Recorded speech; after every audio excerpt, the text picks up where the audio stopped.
I have always preferred to work with bats. It makes it so much easier when you have to move around your pots after you throw them. And especially because I also work with sectional throwing where you have to put the pot back on the wheel and you want it to be positioned at exactly the right place. I know if you're just throwing one pot, you can move it after you throw it. I'm not very good at that, I must admit. My bats are just wonderful. But especially if you're working with wooden bats, like I do. These ones was just custom made for me. I also made some square ones like this myself, small ones. They tend to warp a little bit over time. It's actually not too bad, but if you experience that, just like me, BatMate can be a very good solution. This is a BatMate that I bought on, I think, scarvet.com. And it's sort of like a plastic sort of material. It becomes really hard when it dries, and then you just put it in water and it becomes soft like this. And you put it on your pins like this, and then you put your bat over it, and it just gives it a soft layer between your metal head and your bat. And even if there's a little bit of warping, it kind of takes it away. Also, it sort of glues it a little better to your wheel head. So even if you have a really big lump of clay and you're pulling it, you don't as easily pull off the bat. So it's really nice. However, I always like to do things my own way, and especially like to find, oh, I just can't get it off here. I like to see if I can find cheaper ways to do the same thing, because this, it's not very expensive. I think I paid somewhere between $15, $20 or something for this, and had it for years. So it actually lasts a long time. So it's not too bad. But I was still thinking, $15 for a piece of plastic? I must be able to do that cheaper. So I was looking for a material similar to this. And finally, I think I found it.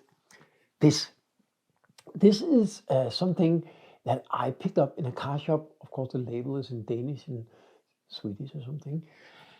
But I think you can find it in most car shops. I don't know much about cars, and especially not about cleaning cars. I just drive it in and get it cleaned. But this material is apparently something you buy to clean your car. And honestly, it feels very much like this. It's the same kind of rubbery thing. It's called, on the label here, it says PVA. I have no idea what that really is. But it feels very much like it. And this is quite a big, let me just see how big it is. Quite a big sheet. I think I could actually easily make two pieces out of this. Maybe even more. Maybe two. And so that's what I'm going to try and do today and see if it works equally good. I'm going to use my original BatMate to make the new one the same size.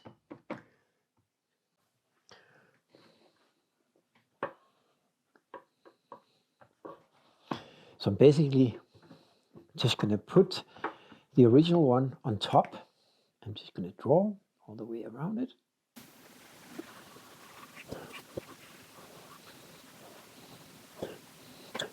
By the way, this piece that I bought in a car shop was only about $2, maybe $3, and I can make two BatMates out of it, and so that's going to be like a fraction of the original cost. I also want to mark where the pinhole should be, like that.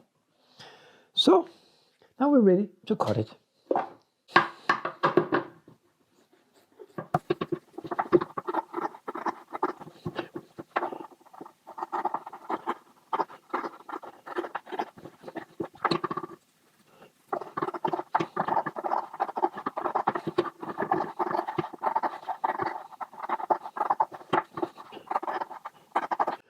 That's it. And the leftover I'm going to keep because I think it's going to work perfectly as a cheap leather chamois replacement for smoothing the edges of my pots. That's nice to keep. Now I just need to make the holes. I'm just going to fold it like this. If you have a hole cutter, maybe you can use that, but this is gonna work fine.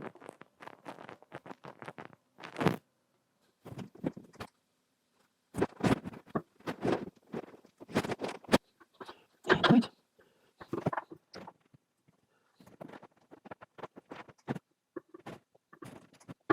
So now we have a new BatMate. Now it's time to try it out. I will do the same thing as I do with my normal BatMate. I'll just wet it. And sure enough, it feels exactly like the other material. Very interesting. So, see if it fits. Yeah, that fits very well. And it sure feels very much like the original BatMate. So, putting the bat on. And sure enough, it's really, really good. Now I made two, or actually I only made one of them, but I can make two BatMates for about $2-3 total. I love that. So now I will try and use it next time I throw a pot. That was just a very short video of how to make something as simple as a BatMate so cheap. And I mean, it took me, what, a couple of minutes. And I even have this wonderful leftover for fixing the rims on my pots. I'll save that. And I can make another one if I need that. So I hope you enjoyed that. I will have more videos coming up about how you can make your tools. I'm not very good with my hands doing tools and stuff like that, but I have over time acquired materials and some machines that I can use. So I hope you will come back and see some of that. I will, as usual, have a long-term video every Sunday at 5 p.m. Central European Time. So if you like to see more, subscribe, share, and please write a comment if you have some great tips you want to share, or you have better ideas than what I just thought that I found here. So I hope to see you soon again. Have a great day.